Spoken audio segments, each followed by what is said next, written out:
notion of a student teaching a computer agent, which has been very well supported in the literature. So long ago, Barg and Schul said, teaching is a very powerful way to learn.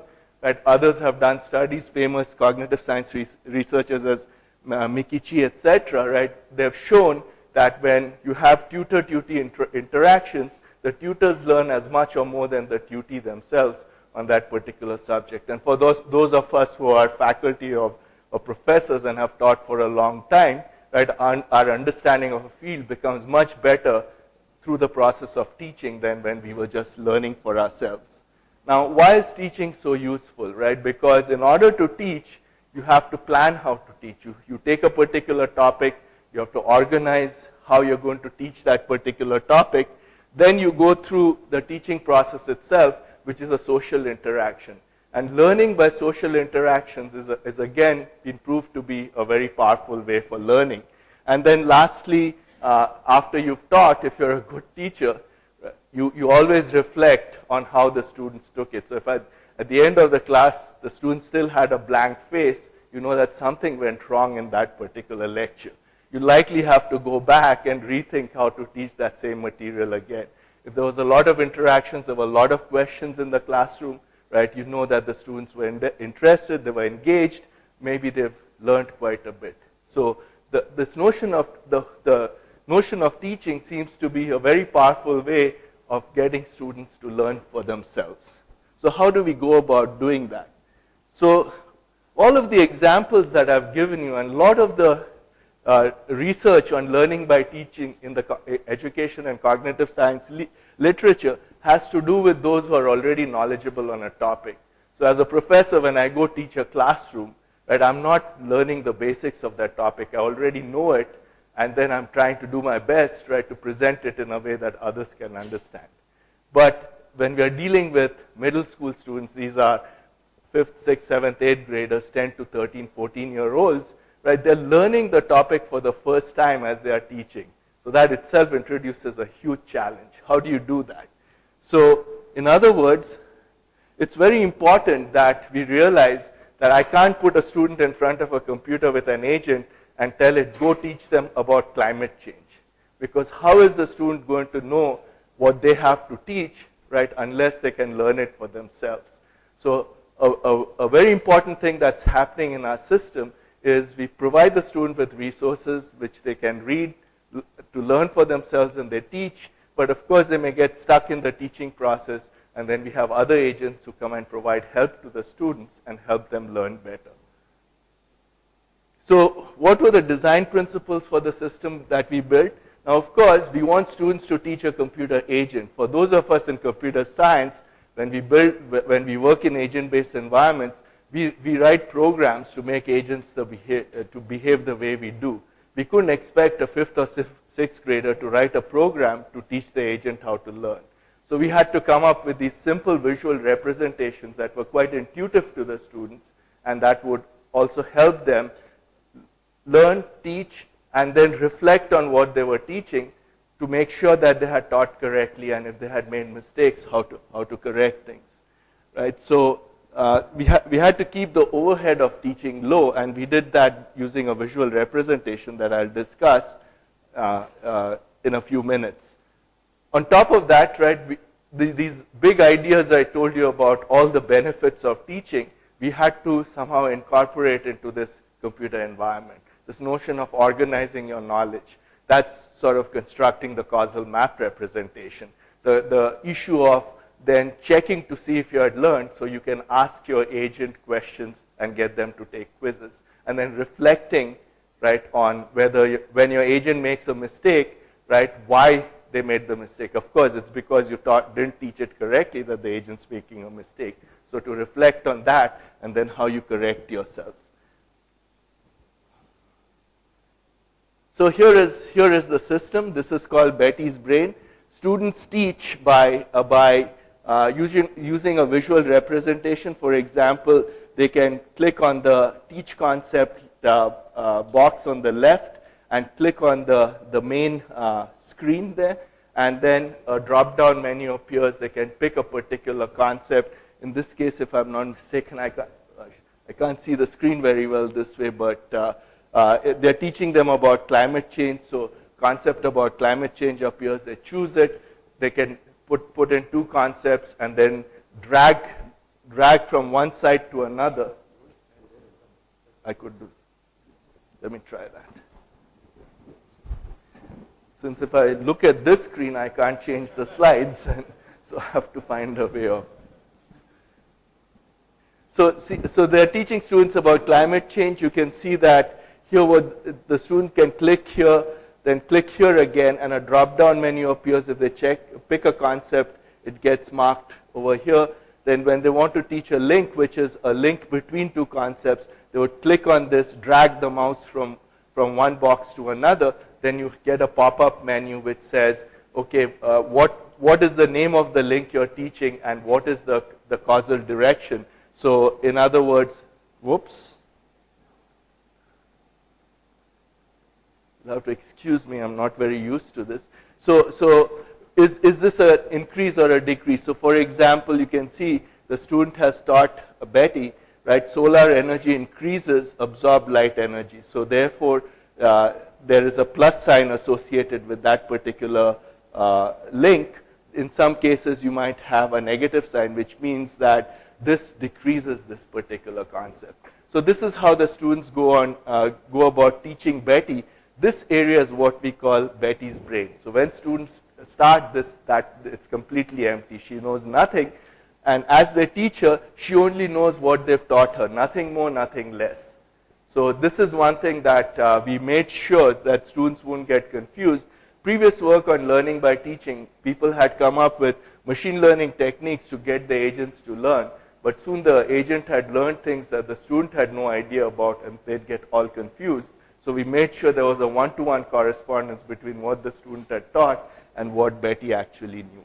Now, how do they know that they're teaching her well? So they can get her to take quizzes, like you can see down here. In this case, she's got 2 answers right and 3 wrong. So the right answers tell the student that certain things they've taught the agent are right, and the wrong answers tell her that certain things they've taught her are wrong, right? So sometimes the agent comes back and says, I don't know, which means you haven't just taught her that stuff. So students are supposed to reflect on these quizzes, right, and then decide what more they have to teach her, what have they taught her, is that right or wrong, and how do I then correct it? So that's how students learn, by reflection. Other things students can do is they can ask the agent questions. So maybe after they got a quiz question wrong, they might ask the agent, okay, let me ask you this question again, and then you explain to me how you got your answer. And what the agent does is she goes through and marks a set of links, right, that were used to generate the answer. Now, if that answer is right, the student should realize that all the links that were used to generate that answer are correct. If she got it wrong, then at least one of the links is wrong. So that's something that students have to learn.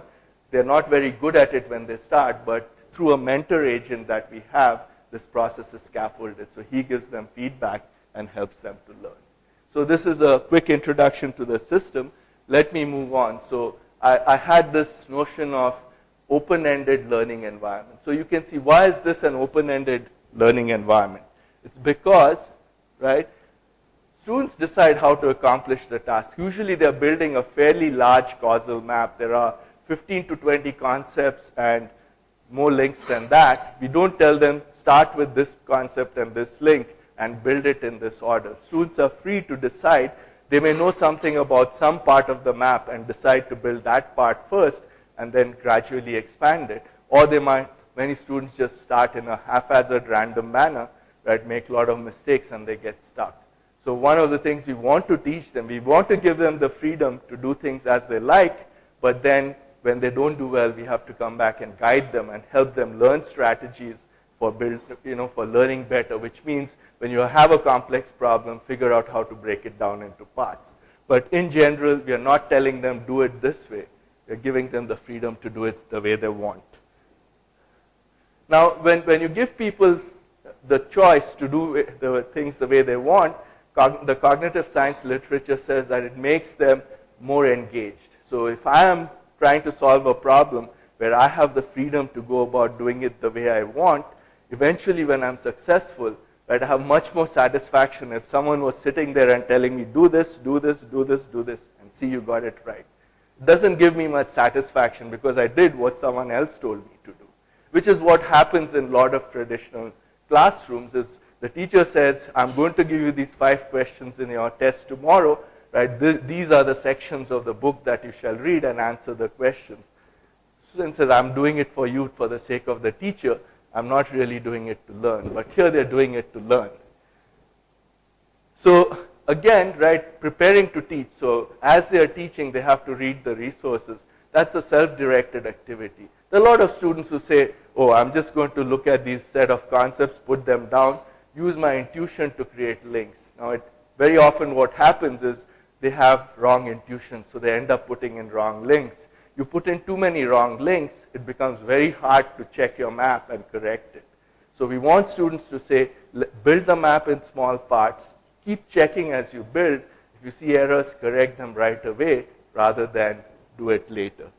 So, and then, right, the last thing is this teaching is a social process. So in addition to just teaching their agent, the agent is responsive, right? So she says, you asked me to take a quiz. Last time I had 2 questions right. This time I have 4 right. You're a great teacher, right? So they encourage the students. Or sometimes when the student is making the agent take quizzes again and again, and she doesn't do well, she comes back and says, I don't like taking quizzes so many times and not doing well, right? Why don't you teach me better so I can do better? So this social process helps the students become a little more engaged, feel more responsible for the task that they're doing. So we've seen that this has a very good effect. However, this is what we often see in the classroom. You give students a difficult open-ended task, you don't tell them how to do it. So this person ate spaghetti from a bowl with his hands. Now, I know in India we eat with our hands and we do very well. In fact, I often prefer to eat with my hands. But probably spaghetti is not the best thing to do. He should have used his fork and knife. And this is what it ends up in. And this is what we see in the classroom. Number of students, start off very enthusiastically. In a day or 2, they are stuck. They don't know what to do, right? So they are frustrated. They give up. They just start playing with the system. So we have to make sure, right, that though you're giving them a difficult open-ended task, most students don't end up in this state. So how do we do that? So how do we support this learning with understanding preparation for future learning? The key is teaching them how to be more metacognitive, right? As you're learning, right, how do you know that you're learning things right? How do you know that you can check, right, how do you check to make sure you're learning right? Right? When something is wrong, how do you reflect to correct yourself? So again, right, this is very well supported in the literature. So for example, metacognition is awareness of one's own thinking. And this is a difficult concept for young kids to learn, as you will see. But it has been shown, right, by a number of researchers that students who are more metacognitive and self-regulated in middle and high school are the ones who are likely to do better in college. They are the ones who are likely to go in for the more difficult science and technology and medicine and engineering kind of domains, right, than those who are not very self-regulated or metacognitive in school. So, so teaching students metacognition and self-regulation is a very important component for preparation for future learning that we focus on. Now, traditional, so here are the differences. So strong self-regulated learners have these kind of properties. But what we see is that students in middle schools, like 10, 11-year-olds, they're not very metacognitive. Their ability to self-judge, their ability to know what they know is quite low. So what we want to do is make them more aware and get them to learn this. So we've come up with a theoretical model where we have a set of cognitive strategies that we want students to learn. So in of the task here, they have to read, right? They have to understand what they read and translate it into a set of causal links, right? And then their reflection happens by querying the agent, looking at their answers and explanations, getting them to take quizzes, finding out what's right and wrong. So at the cognitive level, they have to successfully these kind of activities.